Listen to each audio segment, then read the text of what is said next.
तो स्वागत है आप सभी का एक और वीडियो में जहां हम पढ़ने वाले हैं features of principles of management.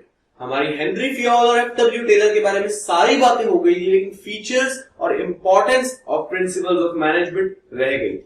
वो हम शुरू करेंगे, लेकिन उससे पहले दो मेन डेफिनेशंस जो मैंने आपको कहा था मैं बाद में बताऊंगा वो रह गई थी, और वो दो डेफिनेशंस हैं, एक तो वर्क स्टडी की और दूसरी साइंटिफिक मैनेजमेंट की। तो लेट्स डिस्कस दोस डेफिनेशंस।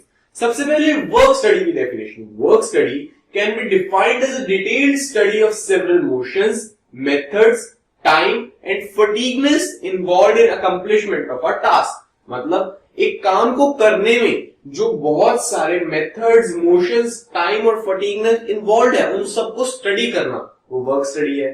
अब आती है main line, in order to find out the best way with least motions, proper rest interval and ideal time. मतलब ये सब करके हमें क्या मिलेगा? हमें एक बेस्ट वे मिलेगा जो least motions, proper rest intervals और एक आइडियल टाइम के साथ होगा, वो बेस्ट तरीका। अब ये चारों बातें आ गई इसमें। बेस्ट वे मतलब मेथड स्टडी, लीस्ट मोशंस मतलब motion study, proper rest interval मतलब फटीग स्टडी और आइडियल टाइम मतलब टाइम स्टडी। तो अगली डेफिनेशन पे आते हैं जो थी साइंटिफिक मैनेजमेंट की डेफिनेशन। जी हां, तो अगली डेफिनेशन साइंटिफिक मैनेजमेंट की via the father of scientific management यानी कि एफडब्ल्यू टेलर। उन्होंने खुद ये डेफिनेशन दी है। Scientific management is knowing exactly what you want men to do and seeing to it that they do it in the best and cheapest way. मतलब क्या है साइंटिफिक मैनेजमेंट का, जो मैंने आपको रॉ फॉर्म में बिल्कुल पहली वीडियो में बताया था, वो साइंटिफिक मैनेजमेंट क्या थी कि हम हर काम का बेस्ट तरीका ढूंढे और उस बेस्ट तरीके को ढूंढकर उस पे काम। मैनेजमेंट कोई ऐसी चीज नहीं है जो सालों साल चलती जाए, लेकिन टेलर साहब की भाषा में scientific management is totally concerned up to workers. वो डेफिनेशन मैंने आपको प्रिंसिपल समझाने के लिए बताई थी, लेकिन ये डेफिनेशन, एक्चुअल डेफिनेशन वर्कर्स की पीओवी पॉइंट ऑफ व्यू से है, पर्सपेक्टिव से है, कि हम पहले ये देखें कि हमें क्या करवाना है अपने मेन से, अपने वर्कर से। पहले ये पता लगा रहे कि हमें क्या करवाना है और उसके बाद ये चेक करें कि जो काम हम करवाना चाहते हैं वही काम वो बेस्ट यानी कि सबसे अच्छे और सबसे सस्ते तरीके में करें।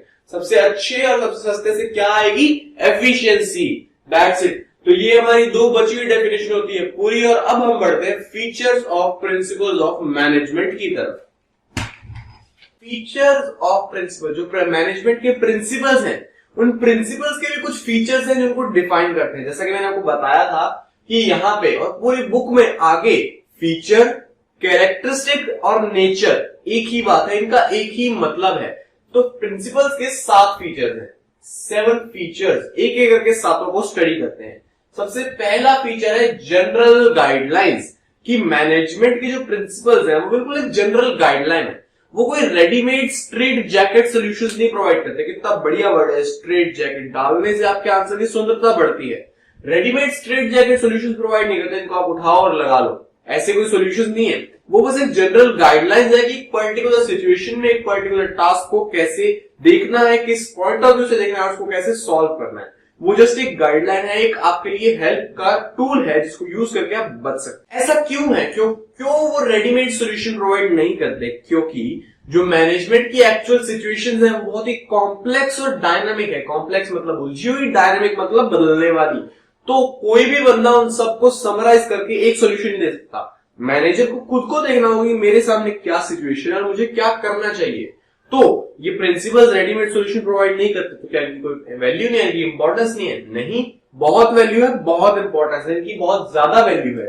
इनकी बहुत ज्यादा वैल्यू किस लिए है? क्योंकि ये हमें मुश्किल के टाइम में बहुत बड़ी हेल्प प्रोवाइड करते हैं, एक टूल प्रोवाइड करते हैं कि हम अपनी प्रॉब्लम को सॉल्व कर सके। सेकंड फीचर क्या कहता है? Formed by practice and experimentation. जो प्रिंसिपल्स हैं वैसे रातों रात नहीं बन गए, मेरा मन किया मैंने बना दिया प्रिंसिपल, दैट्स इट, ऐसे कर लो हो जाएगा। जो बड़े बड़े मैनेजर्स थे उन्होंने बहुत सारी प्रैक्टिस की, इस पे एक्सपेरिमेंट्स की कि अप्लाई होता भी है या नहीं, इससे एफिशिएंसी वाकई में बढ़ती है, प्रोडक्टिविटी बढ़ती है या नहीं बढ़ती। इन पे एक्सपेरिमेंट्स हुए, इन पे प्रैक्टिस हुई, सालों साल उनकी रिसर्च हुई, उसके बाद ये प्रिंसिपल्स बन के आपके सामने आ रहे हैं। और ये वेल प्रूव्ड है कि इन सारे प्रिंसिपल्स को, इन सारी टेक्निक्स को अप्लाई करने से आपकी प्रोडक्टिविटी बढ़ेगी, गिवन कि आपने उनको ढंग से अप्लाई किया हो। आपके मन में भी एक चाह हो कंपनी को आगे बढ़ाने की और वर्कर्स के मन में भी एक चाह हो कंपनी को आगे बढ़ाने की, तो ये प्रिंसिपल टेक्निक्स बहुत अच्छे से काम करें। थर्ड फीचर आता है यूनिवर्सल एप्लीकेबिलिटी। यूनिवर्सल एप्लीकेबिलिटी में क्या रहता है कि ये प्रिंसिपल्स दुनिया के किसी भी कोने में काम करेंगे, हर ऑर्गेनाइजेशन में काम करेंगे, छोटी हो बड़ी हो, चाहे जितनी मर्जी ब्रांचेस हो, चाहे जहां मर्जी हो, डजंट मैटर, प्रॉफिट कमा रही हो ना कमा रही हो, एनपीओ हो एनजीओ कुछ भी हो, काम करेंगे ये प्रिंसिपल्स। यूनिवर्सल एप्लीकेबिलिटी है। Just what differs is the way of the degree of application, मतलब जो डिवीजन ऑफ वर्क है, एक बहुत बड़ी फैक्ट्री में वो बहुत ज्यादा लेवल पे होगा, एक छोटे से स्कूल में थोड़े से लेवल पे डिवीजन ऑफ वर्क हो जाएगा, लेकिन डिवीजन ऑफ वर्क दोनों जगह पे होगा। डिवीजन ऑफ वर्क दोनों जगह पे होगा, लेकिन उसकी डिग्री मैटर करती है, कम या ज्यादा। अच्छा, मैंने पुरानी दोनों वाले के आपको एग्जांपल्स नहीं दिए। सबसे पहला क्या था? General guideline. जनरल गाइडलाइन में एग्जांपल आता है subordination of individual interest over general interest. जैसे कि एक मैनेजर है, वो दो बंदों की लड़ाई में उन दोनों के इंटरेस्ट को ना देख के ऑर्गेनाइजेशन का इंटरेस्ट देखेगा, फिर देखेगा मुझे किसकी साइड लेनी है। जनरली क्या होता है, फीचर्स में ना बहुत ज्यादा केस स्टडीज है नहीं, और जो है उनके आंसर्स में यही एग्जांपल्स एज इट इज उठा के डाल रखे हैं। मतलब केस है उसमें ये वाली लाइन डाल दी, तो इस एग्जांपल से यही चीज निकलेगी। ये मोस्ट प्रोबेबली होता है, और ये मोस्ट प्रोबेबली होता है का मतलब 95 to 96%, जो 3-4% है अलग केस स्टडीज भी होती है, लेकिन जनरली यही मिलेगी। तो इनके एग्जांपल्स को बहुत अच्छे से याद कर लेना। सबसे पहला जनरल गाइडलाइन, जिसमें क्या आ गया, सबऑर्डिनेशन वाला principle. Second practice and experimentation, उसमें डाल दो डिसिप्लिन। इसमें वैसे काफी सारे हो सकते हैं। डिसिप्लिन, काफी एक्सपेरिमेंटेशन करने के बाद पता लगा कि डिसिप्लिन में रहोगे तो एफिशिएंसी बढ़ेगी। तीसरे में हमने डिवीजन ऑफ वर्क दिखा दिया यूनिवर्सल एप्लीकेबिलिटी में। चौथा और पांचवा प्रिंसिपल हमें समझने पड़ेंगे पैरेलल, क्योंकि ये ऐसी चीजें हैं, ये ऐसे अनसुलझे रहस्य, अनसॉल्व्ड मिस्ट्रीज जो आज तक लाखों बच्चों को समझ ही नहीं आए, ये सेम मान के चलते हैं, फ्लेक्सिबल और कंटिंजेंट। तो चलिए देखते हैं, देखो फ्लेक्सिबल क्या कहता है, कंटिंजेंट क्या कहता है। फ्लेक्सिबल कहता है कि मैनेजमेंट के प्रिंसिपल्स एक हार्ड स्ट्रिक्ट रूल नहीं है जिसको जैसा कह दिया वैसा लगा लो। मैनेजर्स इसको अपनी सहूलियत के हिसाब से, अपने कंफर्ट के हिसाब से, अपनी सिचुएशन को एनालाइज करके, चेंजेस करके अप्लाई कर सकते। फ्लेक्सिबिलिटी का सीधा सा मतलब यही निकल के आता है कि आप अपने प्रिंसिपल में चेंजेस करके उसको अप्लाई करो as required by the situation. Contingent क्या कहता है? कंटिंजेंट कहता है कि अगर एक मैनेजर को प्रिंसिपल अप्लाई करना है तो कितना करना है, वो कंटिंजेंट है। पर क्या हुआ, ये भी सिचुएशन पे डिपेंडेंट, ये भी सिचुएशन पे डिपेंडेंट। ये कहता है कि सिचुएशन जैसी है उस हिसाब से अपने प्रिंसिपल को मोल्ड कर लो, तोड़ लो, मरोड़ लो, चेंज कर लो। ये मैनेजर को एक डिस्क्रिप्शन देता है अपने आप को बदल पाने की। ये फ्लेक्सिबल।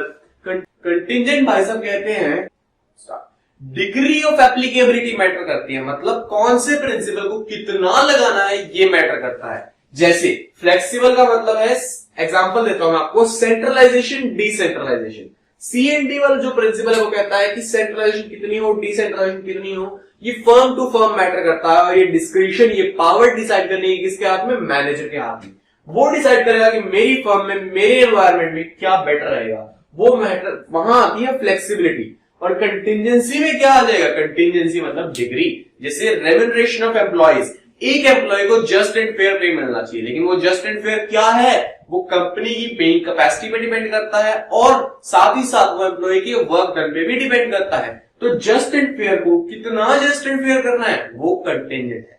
दोबारा से एक बार कि फ्लेक्सिबल में क्या होता है, चीज को तोड़ लो, मरोड़ लो, वो flexibility as per situation. Contingent में क्या होता है, चीज को कम लगाना है, ज्यादा लगाना है, वो कंटिंजेंसी एज पर सिचुएशन। अब बढ़ते हैं आगे वाले फीचर की तरफ, जिसका नाम है cause and effect relationship. Cause and effect relationship क्या कहता है कि हर प्रिंसिपल को अप्लाई करने का एक तो होगा कारण और एक उससे होगा इफेक्ट।